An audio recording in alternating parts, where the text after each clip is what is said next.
प्रकाश पर्व के इस खास मौके पर पीएम मोदी ने ऐलान किया।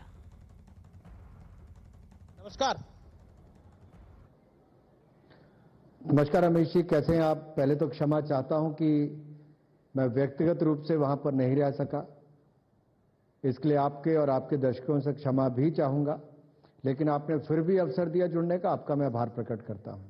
जी, आपको भी हम यहाँ पर मिस कर रहे हैं। आपसे कई सवाल अगर होते तो पब्लिक भी आपको सुनती रूबरू, लेकिन इस समय स्टूडियोज में मतलब आप हमारे सेट पे तो यहाँ पर नहीं है हमारे कार्यक्रम में, लेकिन यहाँ पर लोग भी मौजूद हैं आपको सुनने के लिए। भारतीय जनता पार्टी के कुछ कार्यकर्ता भी हैं, इसके अंदर कुछ आम पब्लिक भी है, कोविड प्रोटोकॉल का ध्यान में रखते हुए यहाँ पर मौजूद है।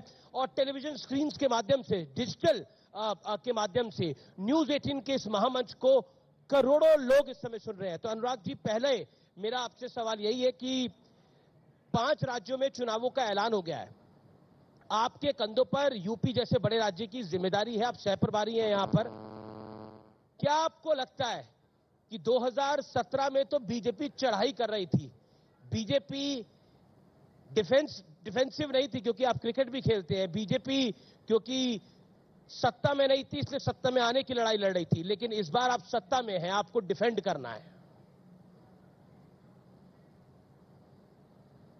नहीं, मुझे लगता है काम अच्छा किया हो तो डिफेंस नहीं, ऑफेंसिव रहना चाहिए।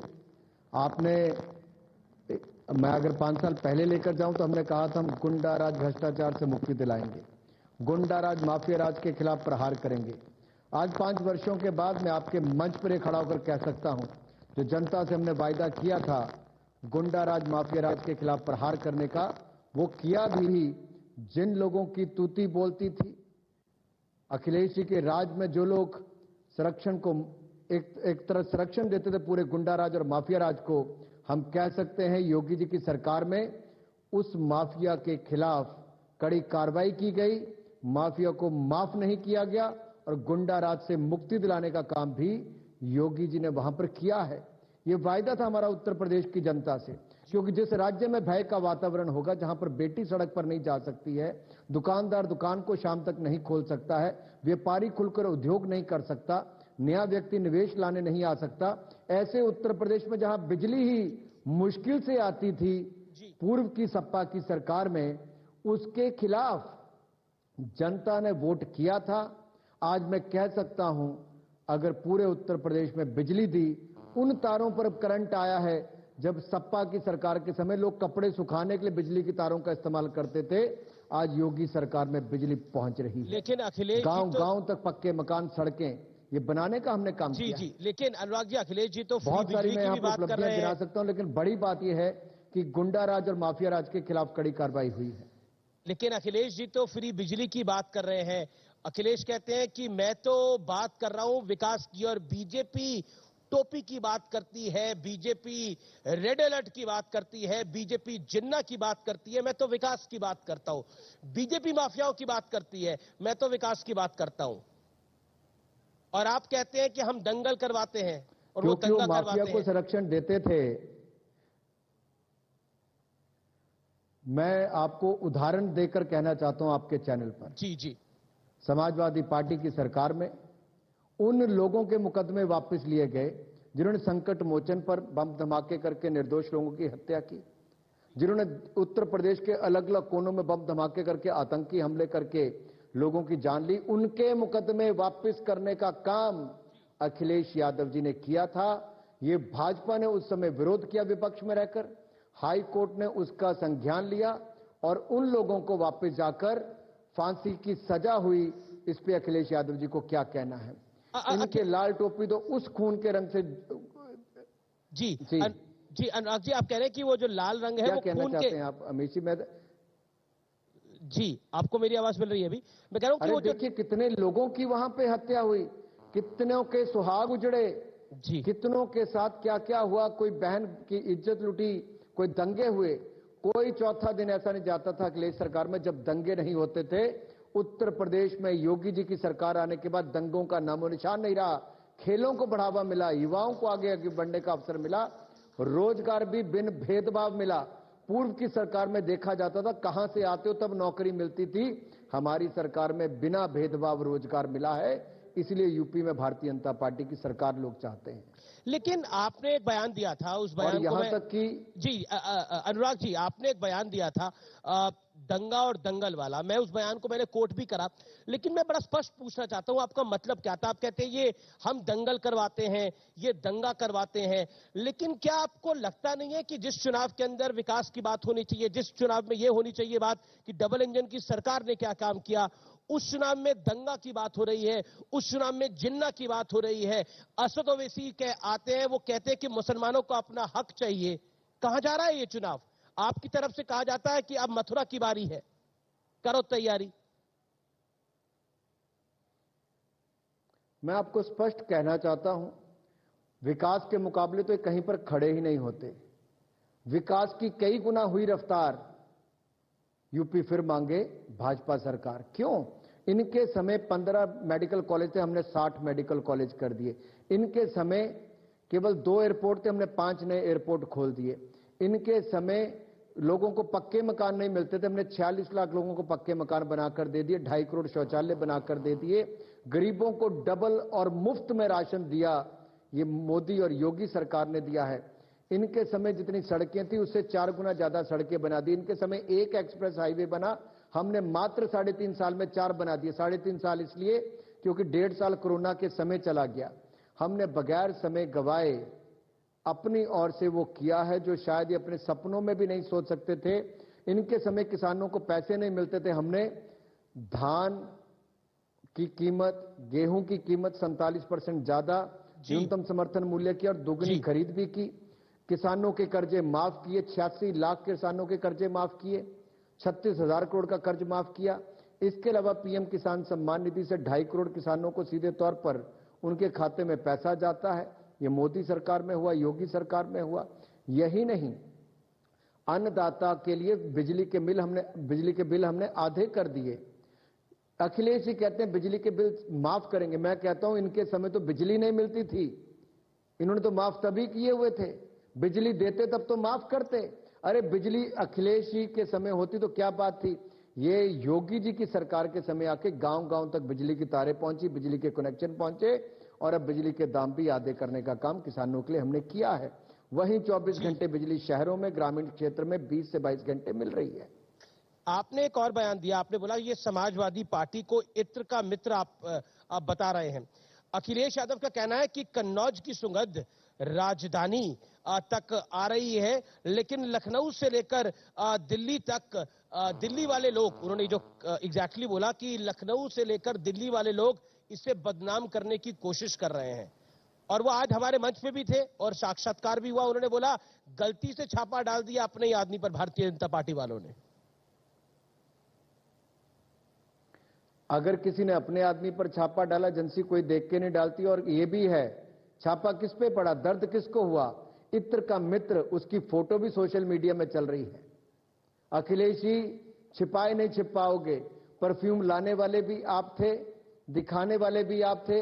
2017 से पहले का पैसा इकट्ठा किया, किसका वहां पर मिला, इसका जवाब आपको देना ही पड़ेगा। ये इत्र और लाल रंग आपका साथ नहीं छोड़ पाएगा, इसका जवाब आपको देना पड़ेगा कि किनके खून दंगों के समय हुए वो आज भी उत्तर प्रदेश के लोग नहीं भूल पाए हैं। ये इत्र की महक नहीं, बदबू है जो आपके काले धन की नजर आती है। ये अगर आप गरीब की थोड़ी सी भी चिंता करते तो अपने समय गुंडाराज, माफिया राज पर अखिलेश यादव ने कार्रवाई की होती। इन्होंने नहीं की, उनको संरक्षण दिया, गरीब की रोटी छीन ली गई, बहनों का सुहाग छीन लिया गया, उनको मौत के घाट उतारने का काम दंगों में किया गया। और संरक्षण देने का काम उस समय की सपा सरकार ने किया। आतंकवादियों के मुकदमे भी वापस लेने का काम किया और मुकदमे लड़ने के लिए राम मंदिर के खिलाफ उस शख्स को खड़ा किया जिसको सरकार भी 2.5 लाख रुपया तनख्वाह देती थी। इसका जवाब अखिलेश जी के पास कोई नहीं। इसलिए मैं साफ तौर पर कहता हूं, इत्र का मित्र ये अखिलेश जी कौन है, आपको जवाब सामने पता है। उनके समय दंगे होते थे, हमारे समय दंगल। हम खेलों को बढ़ावा देते हैं, स्पोर्ट्स यूनिवर्सिटी हमने बनाई, खेल मैदान हमने बनाए, खिलाड़ियों को सम्मानित भी किया और करोड़ों रुपए के अवार्ड्स भी दिए, इनाम भी दिया। ये हमने करके दिखाया अमीश जी।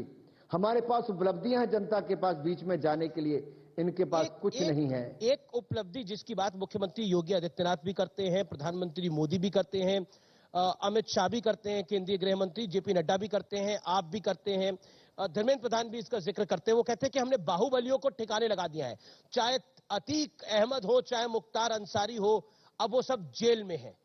चाहे वो भूमाफिया आजम खान हो, जैसा बीजेपी कहती है, उनको भी हमने जेल में डाल रखा है। लेकिन धनंजय सिंह का एक वीडियो जो वायरल हो रहा है, क्या आपको लगता है चुनावी मौसम में आपकी मुश्किल थोड़ी बढ़ सकती है? और अखिलेश भी इस पे खुल के बोल रहे हैं। सवाल ही पैदा नहीं होता। हमने आतंकवादियों का, गुंडों का, माफिया राज का ना धर्म देखा ना जाति देखी, उनके खिलाफ कार्रवाई की। वो किसी जाति धर्म किसी पृष्ठभूमि के हो, उनके खिलाफ कड़ी कार्रवाई भारतीय जनता पार्टी की योगी सरकार में हुई है। और ये मैं गर्व के साथ कहना चाहता हूं, जो कल तक गरीब आदमी को बुलडोज करते थे, उनकी जमीनों पर कब्जा करते थे, उनके दुकान और मकान छीन लेते थे, उनके मकानों पर भी बुलडोजर चलाने का काम किया तो योगी सरकार ने किया है। जो अतीक अहमद और अंसारी का आतंक था, वो आज सलाखों के पीछे है। ये कोई और सरकार नहीं कर पाई। ये अखिलेश यादव संरक्षण देते थे, उनके खिलाफ कड़ी कार्रवाई करने का काम योगी सरकार ने किया है। और हम सीना ठोक कर कहते हैं, इन दंगइयों को, इन दबंगों को, इन माफियों को हमने कड़ी कार्रवाई की है। और ये कार्रवाई 10 मार्च के बाद जब फिर एक बार भाजपा की सरकार बनेगी, ये कार्रवाई लगातार चलती रहेगी। क्योंकि इस गुंडा राज, माफिया राज से मुक्ति दिलाने के बाद ही उत्तर प्रदेश की छवि में सुधार हुआ, उत्तर प्रदेश में निवेश होना शुरू हुआ। ईज ऑफ डूइंग बिजनेस में उत्तर प्रदेश 14वें स्थान से दूसरे स्थान पर देश में पहुंचा। इकोनॉमी के रूप में 9वें स्थान से उत्तर प्रदेश दूसरे स्थान पर पहुंचा। और अब हम उत्तर प्रदेश को नंबर 1 बनाने जा रहे हैं। जी, अगला मेरा जो सवाल है वो, क्योंकि 5 राज्यों में चुनावों की घोषणा हुई और उसके बाद अखिलेश जी ने एक साक्षात्कार दिया। उन्होंने बोला कि छोटी पार्टियों को, क्षेत्रीय दलों को, ये जो डिजिटल माध्यम है, इसको लेकर उन्होंने एक टिप्पणी करी। आप उस पर क्या कहना चाहते हैं? उन्होंने बोला कि बड़ी पार्टियों को तो इसका लाभ होगा, लेकिन छोटी पार्टियों को इसका नुकसान होता है। बताइए, आपका क्या कथन है? क्योंकि आप I&B मिनिस्टर भी हैं और बीजेपी का भी प्रचार और प्रसार देख रहे हैं उत्तर प्रदेश में। इलेक्शन कमीशन की डिजिटल माध्यम से जो रैली की बात है, इस पर आपका क्या कहना है? जब इत्र वाले पर इनकम टैक्स वालों ने छापा मारा, 200 करोड़ रुपए से ज्यादा पकड़ा किया, तब भी उन्होंने इत्र वाले का पक्ष लिया, गरीब का पक्ष नहीं लिया। अब इलेक्शन कमीशन ने अगर गरीब की जान बचाने के लिए कहा कि अभी इलेक्शन रैलीज को डिजिटल करना चाहिए, तो उसमें भी ये लोग कहते हैं कि बहाना ढूंढते हैं। मैं कहना चाहता हूं, ये तो विदेश से पढ़कर आए थे अखिलेश जी, अब टेक्नोलॉजी की आप पहले तो बड़ा राग गलापते थे, आज क्या हुआ आपको? ये ईवीएम का भी विरोध करते थे। ये चुनाव हारने के बाद ठीकरा ईवीएम पर फोड़ते थे। अब अगला चुनाव हारने से पहले ये डिजिटल चुनाव कैंपेन का पहले ठीकरा फोड़ना शुरू कर दिया है, बहाने ढूंढने शुरू कर दिए हैं। इन्होंने हार पहले माननी शुरू कर दी है। मैं इतना ही कहूंगा, उत्तर प्रदेश की जनता समझदार है। उत्तर प्रदेश की जनता ने देखा है कि योगी आदित्यनाथ जी की सरकार ने करोड़ों शौचालय बनाकर दिए, 46 लाख पक्के मकान बनाकर दिए, हर गांव हर घर को बिजली भी लाकर दी है। हमने लगातार जनता के बीच में जाने का काम किया, मुफ्त में राशन देने का काम भी किया है। गांव को सड़कों से जोड़ा, जो एक्सप्रेसवे जो चलाए उनको भी गांव की सड़कों के साथ जोड़ने का हमने काम किया। लोग एम्स में दिल्ली आया करते थे, हमने रायबरेली और गोरखपुर में 2-2 एम्स बनाकर दिए। तो हर जिला में एक मेडिकल कॉलेज और अस्पताल की सुविधा हमने देने का काम किया। बिजली भी पहुंचाई, रोटी भी दी, रोजगार भी बिन भेदभाव दिए हैं, किसी की जाति धर्म पूछे बिना। यह अंतर देखने को मिलता है। अच्छा, पर वो कहते हैं कि हम तो लैपटॉप बांटने वाले हैं, हम डिजिटल के विरोधी कैसे हो सकते हैं? उन्होंने तो आज हमारे मंच पे बोला कि चाहे केशव मौर्य हो, चाहे योगी आदित्यनाथ हो, इनको लैपटॉप ही नहीं चलाना आता। देखिए, जिनको चलाना आता है उनको देने का अगर काम करना है, अगर अखिलेश जी को चलाना आता है तो डिजिटल कैंपेन से क्यों भागते हैं जी? तो क्यों दर्द होता है, क्यों डर है, क्यों खौफ है, क्यों हार का डर सता रहा है? ये हार का डर डिजिटल कैंपेन से नहीं सता रहा, ये हार का डर उस लाल रंग का सता रहा है जो कई लोगों के खून के साथ जुड़ा हुआ है, जो गरीब की रोटी छीनने का, उसकी जमीन छीनने का, उसको किसी बहन के सुहाग को छीनने का काम था और गुंडा राज, माफिया राज को संरक्षण देने का काम था। ये डर आज भी उनके जहन में है और जो भ्रष्टाचार का पैसा पकड़ा जाता है उस पे भी ये कोई आज तक अपनी साफ टिप्पणी नहीं कर पाते हैं। कोई और राजनीतिक दल नहीं कहता, लेकिन अखिलेश यादव जी को दर्द होता है जब किसी इत्र व्यापारी के यहां पर 200 करोड़ पकड़ा जाता है। तो जी, मेरा अगला सवाल आपसे यह है कि प्रधानमंत्री की सुरक्षा में जो चूक हुई वो मुद्दा बहुत बड़ा हो गया और बीजेपी भी उस पर लगातार कार्रवाई की मांग कर रही है, लेकिन कांग्रेस कह रही है कि भारतीय जनता पार्टी इसका पॉलिटिसाइजेशन कर रही है। हालांकि एक एएनआई न्यूज एजेंसी को जो चरणजीत सिंह चन्नी है उन्होंने इंटरव्यू दिया जिसमें उन्होंने बोला कि इस पूरी घटना के बारे में उन्होंने प्रियंका गांधी को भी ब्यौरा दिया है, उनको भी बताया है। बीजेपी कह रही है कि संवैधानिक पद का दुरुपयोग किया है चरणजीत सिंह चन्नी ने, ऐसा क्यों? दुख इस बात का है जो प्रधानमंत्री जी की सुरक्षा में चूक हुई और उस राज्य में हुई जिस राज्य ने बहुत लंबे समय तक आतंकवाद का दौर देखा। पंजाब शांतिपूर्ण हो, पंजाब का विकास हो, पंजाब के लिए 43,000 करोड़ रुपए के प्रोजेक्ट देने प्रधानमंत्री जी जा रहे थे। शहीदों के लिए जो उनके मन में सम्मान है उसको लेकर खराब मौसम के बावजूद भी वहां पर बॉर्डर पर जा रहे थे। इसके बावजूद जो उनकी सुरक्षा में चूक हुई, वहां पर राज्य की सरकार का माफी मांगना तो दूर, जिस तरह के बयान आ रहे हैं वो अपने आप में दिखाता है कि कांग्रेस की हाईकमान की चुप्पी एक बहुत बड़ा संकेत दे रही है। पर चरण सिंह चन्नी ने बोला कि जब उनसे सवाल पूछा गया और इसका कहीं ना कहीं देश की जनता भी जवाब मांगती है। उनसे सवाल पूछा गया प्रधानमंत्री जी की सुरक्षा में उनसे सवाल पूछा गया कि सोनिया जी को आपने बताया, तो उन्होंने बोला मैंने प्रियंका जी को बताया इस पूरी घटना के बारे में। अब बीजेपी कह रही है कि प्रियंका गांधी को किस तर्ज पर वो बता सकते हैं, उन्होंने संवैधानिक पद की शपथ ले रखी है।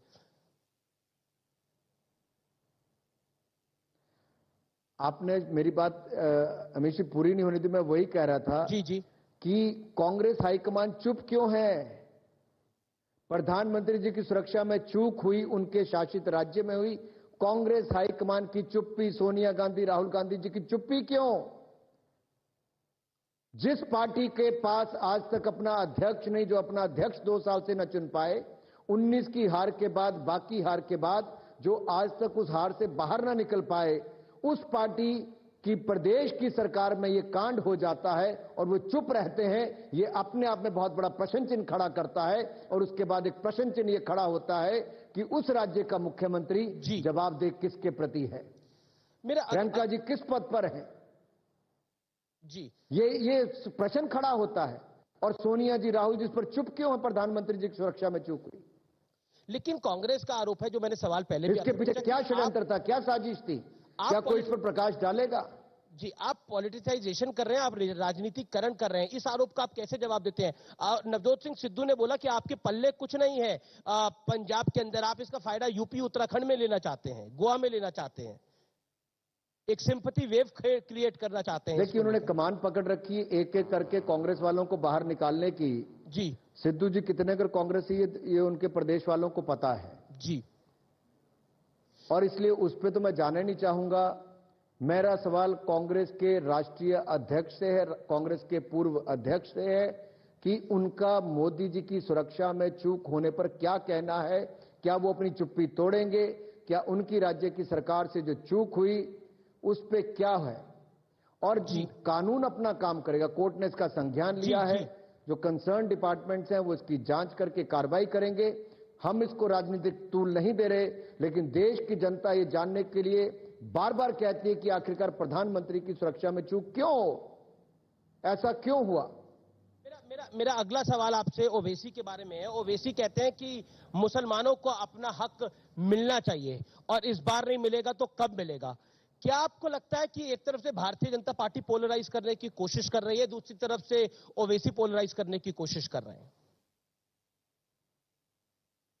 देखिए मैं साफ कहता हूं, हम तो सबका साथ, सबका विकास, सबका विश्वास और सबका प्रयास, इसी मूल मंत्र, इसी नारे के साथ काम करते हैं। 9 करोड़ बहनों को रसोई गैस का सिलेंडर मिला, तो आप आंकड़ा निकाल के देखिए, मुस्लिम बहनों को बड़ी तादाद में मिला, सबको मिला। पक्के मकान मिले, मुस्लिम बहनों को भी मिले। शौचालय मिले, मुस्लिम बहनों को भी मिले। बाकी हुआ सभी, हमने कोई जाति धर्म नहीं देखा जी, हमने तो सभी के लिए दिया जो इसके पात्र थे। लेकिन कुछ लोग ऐसे हैं जो 70 साल में केवल तुष्टीकरण की राजनीति करते हैं और वो केवल और केवल वोट बैंक की राजनीति के लिए इनको जाति और धर्म के नाम पर बांटते हैं। हम तो गरीब को उसका हक दिलाने का काम किया। हमने मुफ्त राशन 20 महीने दिया 80 करोड़ लोगों को। कभी एक से नहीं पूछा कि तुम्हारी जाति और धर्म क्या है। 3 करोड़ पक्के मकान दिए, किसी को नहीं पूछा जाति धर्म क्या है। हर गांव में बिजली पहुंचाई, हर घर को बिजली दी, किसी को नहीं पूछा जाति धर्म क्या है। हर किसी को शौचालय और पक्का मकान जिनको दिया, और अब नल और नल से जल देने जा रहे हैं, किसी को नहीं पूछा जाति और धर्म क्या है। हमने तो केवल हिंदुस्तान के निवासियों को उनके अधिकार देने का काम किया है और आगे भी करेंगे। उत्तर प्रदेश का चहुमुखी विकास योगी आदित्यनाथ जी के नेतृत्व में उनकी पूरी टीम ने किया। यह दमदार टीम थी, सोच, अनुराग जी, ईमानदार काम, दमदार, इसके साथ इन्होंने काम किया है। अनुराग जी देखिए, बिल्कुल आखिरी सेकंड है मेरे पास आपसे सवाल पूछने का, तो मैं अंत में आपसे यही सवाल पूछूंगा। देखिए, बड़ी बड़ी बातें हो रही है। योगी जी कहते हैं कि 300 के पार आप आ रहे हैं, केशव मौर्य भी कहते हैं कि 300 के पार आ रहे हैं।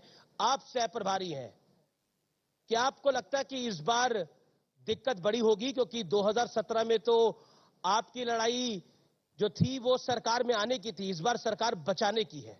आपका नंबर क्या है?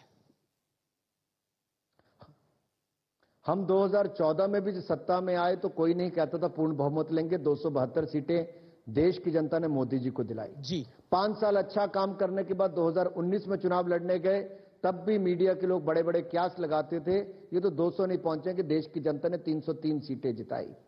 2017 में उत्तर प्रदेश में हम जब चुनाव लड़ने आए तब भी, और 2019 का चुनाव भी देखिए, लोगों ने महागठबंधन कर लिया, इकट्ठे मिलकर सब आए। ये बहन बबुआ और बुआ ये तीनों भी इकट्ठे हो गए, तब भी कुछ नहीं बिगाड़ पाए, क्योंकि बजरंगबली जी का आशीर्वाद योगी जी के साथ था, भारतीय जनता पार्टी के साथ था। ये लोग जो मैं नंबर का उन इंतजार लोगों कर रहा को हूं। संरक्षण देने का काम करते थे जो धार्मिक स्थानों से लेकर बाकी धार्मिक आस्थाओं को प्रहार करते थे, उनको संरक्षण देते थे। हमने दूसरी ओर जीर्णोद्धार करने का काम किया, नवनिर्माण करने का काम किया, विरासत भी बचाई, आगे भी बढ़ाई और विकास को भी कई गुना ज्यादा रफ्तार देने का काम योगी सरकार ने किया है। चलिए, बहुत बहुत शुक्रिया अनुराग जी, आप हमारे इस मंच पर आए, आपने अपनी बात को रखा। अगर आप लखनऊ आते तो हमें और अच्छा लगता, लेकिन किसी कारणवश आप नहीं आ पाए। बहुत बहुत शुक्रिया अनुराग ठाकुर जी।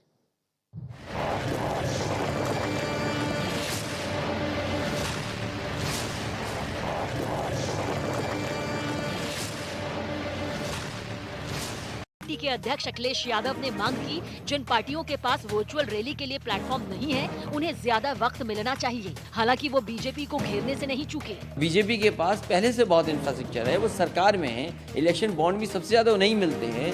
अगर खर्चा करने में सबसे आगे कोई है तो वो भारतीय जनता पार्टी है। अखिलेश यादव के इस बयान पर बीजेपी ने भी पलटवार किया। कम से कम अखिलेश यादव ने ये तो स्वीकार किया कि भारतीय जनता पार्टी से मुकाबला करना उनके लिए मुश्किल है। विधानसभा चुनावों की तारीखों के ऐलान के बाद यूपी के